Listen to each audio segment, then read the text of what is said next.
G'day guys, Zach here again, and thanks for joining me for another Zelos video. So today on the Timekeepers page, Elshan has announced the Spearfish, or rather released significant amounts of information and photos for the Spearfish. And what we're going to do today is go through a little bit of that information and maybe each of the models that we've got images of, have a look at those, and then compare to the closest competitor in the Zelos lineup, which is the 40mm Swordfish, with the Spearfish being described as the new and refined version of the 40mm Swordfish with a Swiss movement. So we've seen some video there of Elshan's wrist and the new Spearfish in what I believe is forged carbon bezel and dial. He's got a 6.2-inch wrist, so that will give you some idea of size. So moving forward into some of the release information, what we have, this is the premium Swiss diver that Elshan's been talking about for a number of months now, featuring the new Le Juperay G100 movement. The movement features a 68-hour power reserve and is described as the refined Swordfish. There's 6 variants at this point, 3 of them with the 120-click dive bezels, which will be unidirectional, and 3 with the 60-click 12-hour bidirectional bezels for recording time zones. Price at this point is $649 for the regular dials. We expect, based on other releases, you're probably looking at about another 100, 150 perhaps dollars for the Meteorite dial. Release is early to mid-Feb 2020. Now, the watch is supposed to have sleeker lines and a thinner mid case, applied indices, a deeper sunburst texture on the sunburst dials, sleeker hands, female end links, which has been requested quite a bit by reviewers and people on the Timekeepers page. The case and bracelet are both hardened to 1200 HV, so this should mean that the watch is extremely scratch resistant, which is excellent. A quick adjust clasp, we believe from the photos it's probably very similar to the quick adjust clasps coming on other dive watches from Zelos. Ceramic bezels on these ones, I suppose that would be excluding the forged carbon model, which I believe has a forged carbon bezel. We'll have a look at that shortly. Sapphire front and back, so a display case to show off the new LGP movement, and naturally, as a dive watch, a 200-meter water resistance. So let's have a look at the movement now. So here's the movement, and it features a tungsten rotor, a CDG engraving, and gunmetal coating on the plates and rotor, which Elshan describes gives it a very stealthed out look. Moving forward, let's have a comparison between the LGP G100 and the ETA 2824, which this is supposed to be a drop-in replacement for. So the LGP, the new movement, has a diameter of 25.6, which is coming in exactly the same as the ETA. A thickness of 4.45 mils, which is slightly thinner than the ETA movement. The power reserve, and this is the biggest or most significant difference between the two, the LJP, coming in at 68-hour power reserve compared to the ETA at 38. Joules, 24 on the LJP, joules ETA, 25, no big difference there.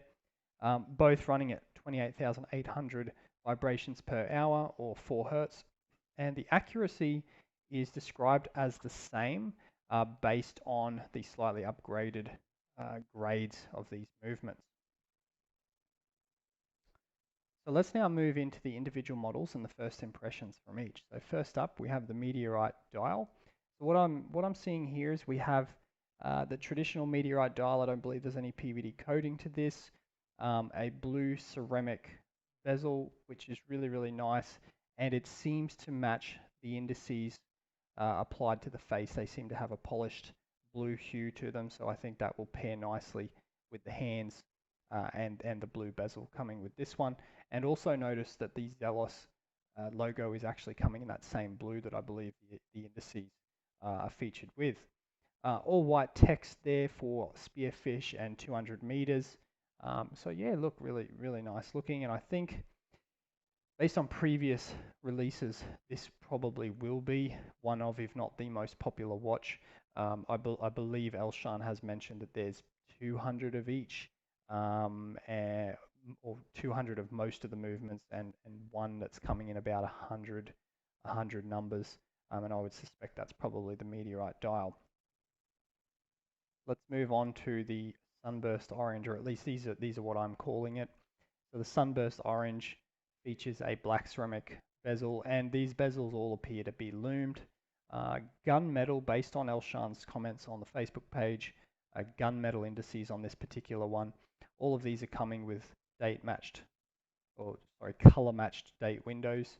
And yeah, this particular Sunburst. In fact, I really like this. It's got the very stealthed out black text there, Spearfish 200 meters, to match that gunmetal colored indices and hands. Moving on, we have the forged carbon, and looking closely at this, the bezel I'm very certain is forged carbon as well. It still has that same sheen as the dial. So I believe again this one has gunmetal grey indices and a matching Zelos logo. A little bit more obvious, the Spearfish in white and the 200 meters 660 feet in orange to match that second hand, and the 12 o'clock marker on the bezel. Once again, appears to be Lume in the bezel.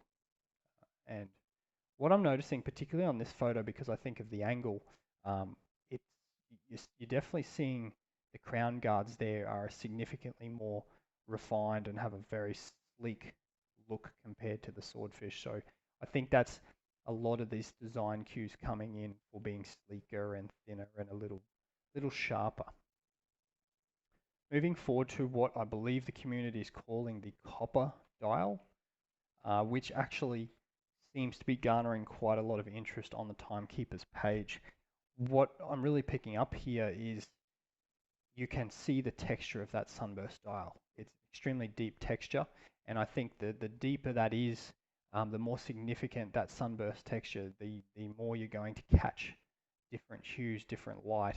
Once again, a fairly accurate color match date wheel there, probably as best as you could get with a dial that's so, I guess, shifting and changing within different lights. But I think they're gunmetal. They look black, but there's a bit of shine. So I think they're gunmetal indices and hands. So once again, I think the highlights on this particular one are very muted. And I think Elshan's done that because what he's going for is just the real pop of color and the light play off that copper Sunburst dial. I think this one will be extremely popular. And from the comments on the Timekeepers page, it's looking like a lot of people are definitely very interested in this particular model. Next, we have the Frost dial, which is pretty traditional Zelos here. So this will be a full loomed dial. So black ceramic bezel loomed on the bezel. Again, possibly black, possibly gunmetal, a little bit hard to tell here. Indices and hands.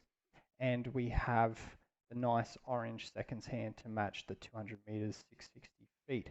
So this one, if you're not familiar with Zelos, the Frost versions are going to have fully loomed dials and will absolutely glow at night time. We will have some pictures of that in this video very shortly for you to have a look at. Moving forward to the sixth and final model that we've got released here, we have what we're referring to, or at least what I think will be referred to as the antique green Sunburst. So oftentimes these antique greens are released in the dive lineup. This is no different, but it does have that deep textured Sunburst dial of the orange and the copper as well. So yes, going for that really nice green, deep green, coin green color. Again, fairly muted, probably gunmetal gray indices, and really focusing on that dial itself, which is the real focal point of this particular watch.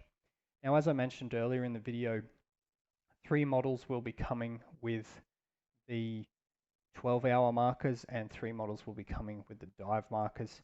So go through the photos, maybe replay this video, definitely get an idea of which one you're liking and then which bezel you would like to probably see as well.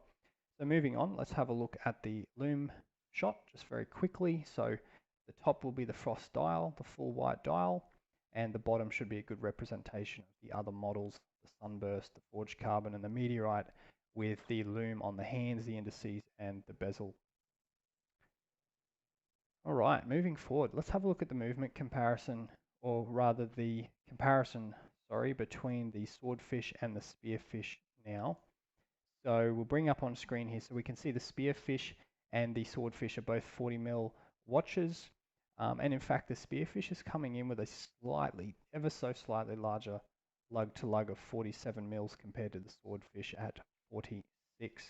But naturally, based on the movement figures we saw earlier, the thickness is 11.5 for the spearfish versus 12 for the swordfish, so slightly thinner, and water resistance will be coming in at 200 meters on both. I hope you found this video useful, and I would love for you to leave in the comments which one you might be liking to pick up, and any thoughts, good or bad or ugly, that you have on these new spearfish models. I think I'll be thinking long and hard on which one I'd like to pick up. At this point, they're all quite interesting. Gosh, it's going to be a hard decision. Thanks for joining me, guys, and I'll see you in the next one.